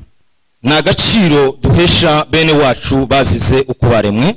It's the value that we give to our people who were killed because of the way they were. Na agaciro duhesha ikiremwa muntu. It's the value we give a human being. Ndetse ni no kongera kandi kwiremamo icyizere cy'ejo hazaza h'umunyamurenge. And also giving back hope to ourselves and our community as Banyamulenge. Ni ibintu bikomeye cyane kuba umuntu ashobora kwicwa azira uko yaremwe kandi yarafite uburenganzira bwo kubaho kandi nta muntu utegerezwa gusaba uburenganzira bwo kubaho ariko akabwamburwa. It is something very strange for someone to be killed because of the way they are. Kandi igitangaza gikomeye ibyo bikabera mu maboko yabo bahungiyeho ari bakabahaye ubufasha ndetse n'ubutabazi. And for it to happen in their refuge and in the hands of those who offer them refuge. Ababyeyi barishwa, abagabo barishwa, abana barishwa, abasore barishwa bazira uko baremwe uko basa no kubaresha. Young people were killed because of the way they are. Niyo mpamvu uyu munsi turiko dusaba ubutabera ku gihugu cyacu cya Kongo ndetse n'igihugu cy'u Burundi. And that's why we are seeking this justice from our back home country Congo and Burundi. Hariho ibimenyetso bifatika bigaragara neza kuko hariho abakongomani bagize uruhare rwo kwica abanyamurenge bene wabo mu gihugu cy'u Burundi. There are so strong evidence indicating that we've got fellow Congolese who are contributing in this case. Hari ibimenyetso bifatika bigaragara yuko hari abarundi babigizemo uruhare mu gihugu bene wacu bari bahungiyemo no kwicwa kw'abanyamurenge. Evidence indicating the Burundians who contributed into these killings. Kugeza n'uyu munsi bakirimo bidegemza barimo abitwa ba agatorwasa n'aba pasteri bizimana uyu munsi bari bidegemza muri kiriya gihugu. Until now these people are still out there with no justice to bring to it, including Agatorwa and Pastor. Ni ibintu bibabaje kuba amahanga ibyo byarabaye amahanga arebera no kugeza n'uyu munsi tumaze imyaka 18 dutera hejuru ariko nta kintu na kimwe kiragaragara kuko hari kizere cy'uyu munsi wano. It's sadness that it took this long even nothing has been done yet. Ariko ku mpamvu yuko tudacika intege kandi tukifite icyizere niyo mpamvu n'uyu munsi dukomeje kuvuga kuzageza ku mwanya wa nyuma umunyamurenge abonye ubutabazi. But because we keep our faith in justice and seeking for it, we will continue until we receive justice. Turasaba ubutabera ku mahanga We request justice from the international community. turasaba ubutabera iki gihugu turimo cya Australia kugira ngo kibashe kugira uruhare rukomeye rwo gufasha abanyamurenge mu bibazo We ask the country that is hosting us, Australia, to help advocate and offer justice to our people. reka mbabwire kuko umunyamurenge wese nubwo twagize ivyo bibazo reka nongere mbabwire mwebwe mu gihari mufite uruhare rukomeye cyane kuko guharanira kubaho k'umunyamurenge ndetse n'amaraso y'inzira karengane. Let me say to our community that we still have a long way to go and our own contribution for our survival. kandi agaciro mu bihereza ako niko kazazana ibisubizo by'abanyamurenge. And the value that you give it, it's what will bring the value to our community. ni ibintu bibabaje cyane kumva ko dushobora gutegura umuhango kuri uyu munsi ariko tukaba dufite abantu baje mu mirimo yabo abandi bakaja muri za gahunda zitandukanye abandi bakirwa amazu baryamye. It's very important that if we organize such kind of event, everyone to sort of like give it value, give up your employment, your jobs, and be here with us. rero turabasaba kuko iki gikorwa mugomba kuzamuhesha agaciro igihe cyose kizaba giteganyijwe. Let's request people to please value this event. ndababwira mwebwe abanyamurenge bari muri Australia abateraniye hano ndetse n'abandi bose bashobora kutwumva kuko iki gikorwa mugomba kuguhesha agaciro. Please, to the whole community, let's start among ourselves to give it value so that we can invite them. tumaze iminsi turimo tuganira n'abandi bayobozi bahagarariye amamitualite mu bihugu bitandukanye aho duhuriye mu bumwe bwitwa gakondo. We've been speaking with other community leaders in another international. turimo turagerageza gushakisha inzira zitandukanye kugira ngo tubashe gushaka ibisubizo by'ibibazo twahuye nazo ndetse n'ibindi dufite umunsi we are in the process of seeking solutions to our problems. hariho timu ya Foundation Gatumba. We've got a team of Foundation Gatumba. iyo timu ifite ubumwe muri make hariho umwanya cyangwa se duhaye ijambo rya mbere ryo gushaka ubutabera mu buryo butandukanye. Their main purpose or reason is seeking justice from different routes. kubera ko twagerageje gukomanga hirya no hino tubona ibintu byinshi bidashoboka ariko twahisemo gushakamo imbaraga kugira ngo dukore nk'abanyamurenge. We are seeking from our own strength to start on seeking justice from our own power. turimo twishakamo izo mbaraga rero nizo zizatugeza no kubandi kugira ngo nabo izo tudashoboye babikore.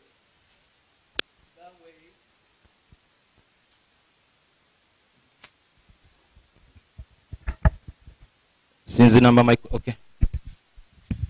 Yeah, that way from ourselves we can come together so that we can seek justice. ijambo rya mbere rero niryo rijanye no kugira ngo duharanire ubutabera. First, it's for us to fight for our own justice. kandi icyo gikorwa gikeneye ubwitange mu buryo butandukanye. So and it does need sacrifice. kandi ubwo bwitange hariho ubusaba amafaranga.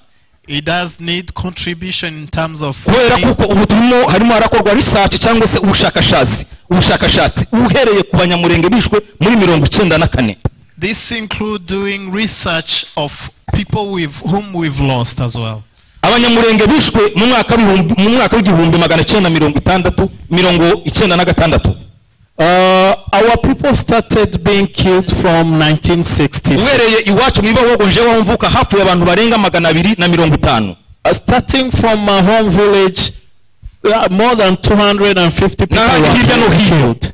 And even from different regions. tuzakoresha inzira zose zitandukanye twegeranye izo bimenyetso byose kugeza uyu munsi wa none abantu bacu barimo bicwa uhereye imyaka 6 ishize abantu bicwa umunsi ku munsi amahanga arebera.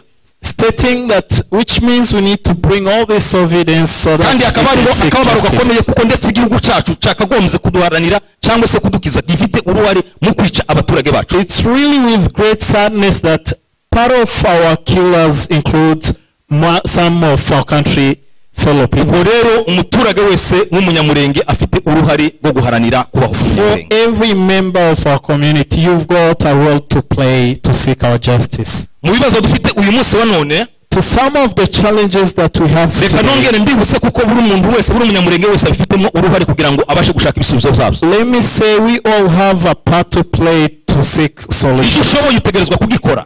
What you can do, you are supposed to do. hari ikintu kibabaje cyane kubona abantu basenyewe imihana, abandi barishwa, abandi barangazwa, ariko uyu munsi n'abafashe initiative yo gusubira mu miryango yabo bahaye babura ico barya. hariho abantu bari musozi bashobora no gutanga $10 bagahembura abantu bari kubaga ku musozi. it's not we are not in a good position where we've got people who are fleeing from wars, but when they come back home, they can't even get the support they need to settle. ubushize nariko ngora evaluation ngana n'abayobozi b'ama state ndeba tese uburyo bwo gufasha abantu bacu bari mu kaga bimeze bite bizifasha bite. During our meetings with fellow leaders, checking on how much are we supporting, we still have challenges on how much we work together.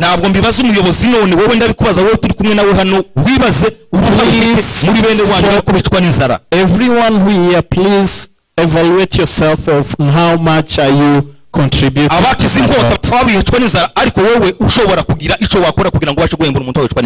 us who are here, we've got the capacity and the potential to be able to do something. Please do what you can to support those who are surviving. So your contribution in finding solutions, it's first having unity. We have to fight division in all ways. And we have to put our effort in our work. Working it's in different ways. Thirdly, it's getting educated. We learn from our own challenges and other people's history, and we learn the knowledge that can enable us to build our country. We need ideas that can liberate our people so that we can live as others live.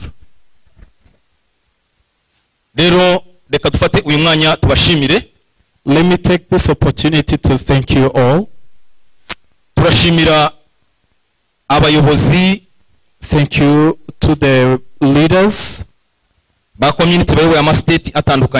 leaders of our communities, our community in different states. Thank you to the commission that was organizing this event.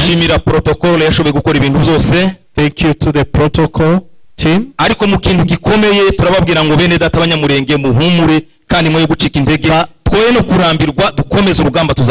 Mainly we say be strong and let's work together and we seek justice which we will get.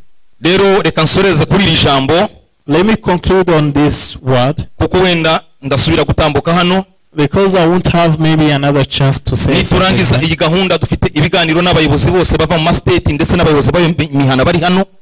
After this we will have a meeting with leaders from different states. Let's request even our elder teams to join us.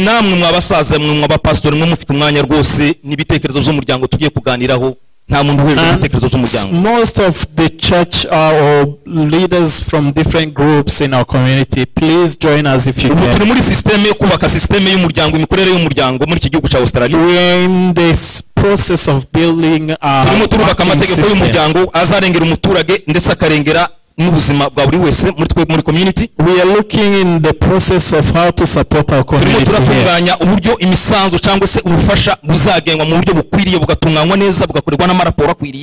Or how can we support ourselves at the same time supporting our country in transparency and in truth, through unity and fighting for our justice.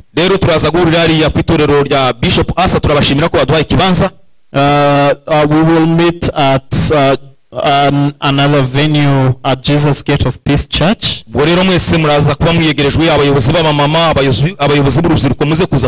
We invite all sort of leaders from our community.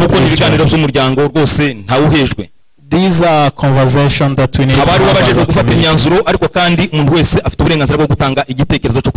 Everyone is given freedom to give an opinion on how to build our community. Live Banyamulenge. Leave Congo, our birth country. We have hope that our future holds the best for us. ikaba yaraduhaye ubuhungiro. And thank you to our country Australia which hosted. Asigaye mukomeze mwihangane kandi mugire ibyiringiro kuko ibyari bibazo bizava mu gisubizo cyashimishije. Stay strong and have hope that what was our problem will come. Aho gutaha ndizera ko tuzakora ibintu bitandukanye n'ibi ngibi. And we believe we will do something more extra different to this. Abantu bavuye hirya mu state atandukanye mwakoze cyane turabashimira. Thank you to those who come from interstate. Nimukomeze rero mugire icyumweru cyiza kandi mukomeze kwihangana muri ibi. We continue to wish you a good weekend and a strong spirit. Thank you. Arakoze cyane President. Thank you so much, President. Turasa n'abarangije gahunda yacu. We will conclude our service here. Fate umwanya wo kubashimira mwebwe mwese kuba mwabashije kuza kugira ngo tubashe gukora uyu muhango. But thank you to everyone who managed to get here to support us in this ceremony. Kongere dushimira abakozi b'Imana baduhumurije mu ijambo. And thank you to pastors and the servant of God who gave us the word of God. Dushimira abaturage bose ba Queensland. Thank you to the community of Queensland. Dushimira abarescape mu Gatumba. Thank you to the survivors of Gatumba massacre. Abavuye mu yandi state. Thank you to those who came from different states. Dushimira abari muri komisiyo gutegura iki gikorwa. Thank you to the commission that was organizing this event. Mwakoze cyane mwe.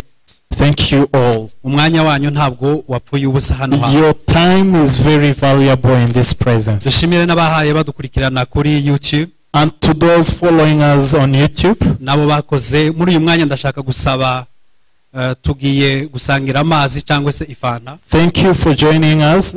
Next stage we gonna share a drink. Kubera umwanya mutoya dufite hano ntabwo biri bikunde ko tuyisangiriramo hano. Turi busohoke umuntu wese ayisanga hariya ku muryango. But due to the time we have limited here, please grab your drink on your way out. Ariko reka nsabe Chris hariya ku buhanga bw'ivyuma gukuraho akanya gatoya online ikiganiro kuri imwe. Like to request our media team to stop the stream. Ico nshaka kuvuga